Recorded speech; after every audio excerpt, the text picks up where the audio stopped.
HTML building blocks. Do you know how HTML documents are formed? Basically, HTML documents have two things that are one is tag and another is attribute. Tag. Every HTML tag has its own meaning. All the tags are written in between angle bracket. Another is attribute. Attributes are the modifier of the HTML elements. All the attributes are applied with starting tags and it helps to provide additional information about the element.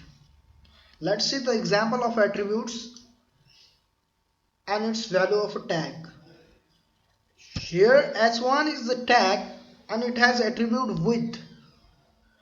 Width is the attribute of h1 tag and it has value 50%.